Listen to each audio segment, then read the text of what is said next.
So you don't have to give up your faith because of people who have a warped understanding. No.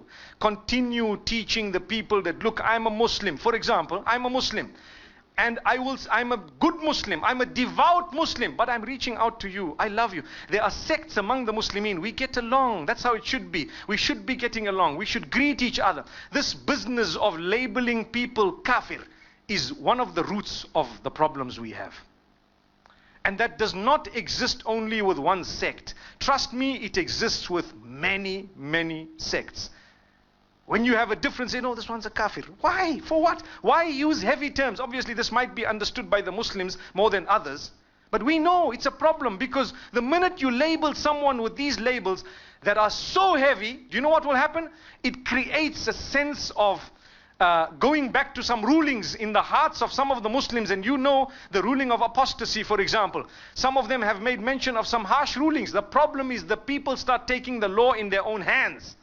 That's where the problem is. A few days ago, I saw a clip on YouTube. There is a singer called Junaid Jamshed. I don't know if you heard that name.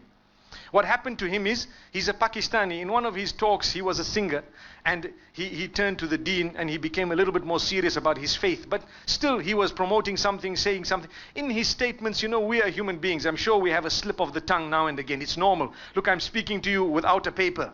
So it's definitely possible. In fact, I would have slipped up here and there, either linguistically, I might have said one or two things, I may not have finished what I started, and so on. It's normal. Human beings, that's what we are. Someone picked something and said, this man is blasphemous against Aisha radiallahu anha. The man apologized, and he did it publicly, and he put it up on all forums. But 2 days ago, he landed at the airport in Lahore, and a group of Muslims with big beards, they started beating him up. And they broke his glasses and they were hitting him. And he ran away, as big as he is. And why? They said he's a kafir. You know, he's an insulter of the Prophet. The man apologized a long time ago for the slip of the tongue. It was a statement that he made. He said something about Aisha radiallahu anha, whatever it was. And he acknowledged, look, it was a mistake. I read a narration. It was a false narration, whatever it was. But they beat him up.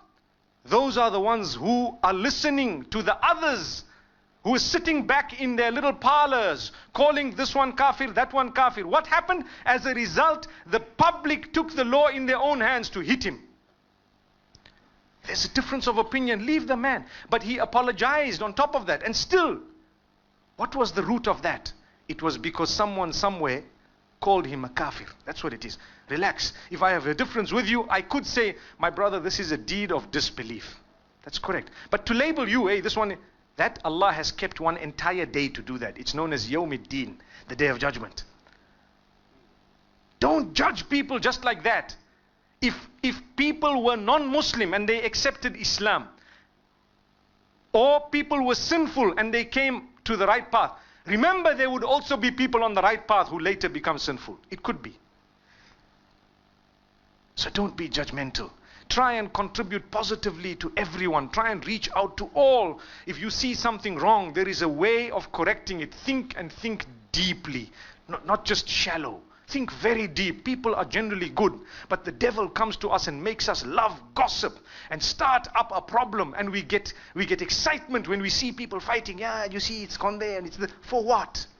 May Allah subhanahu wa ta'ala gather us together in Jannah the same way He has gathered us here. May Allah bless you all. Wa sallallahu wa sallam wa baraka ala nabina Muhammad.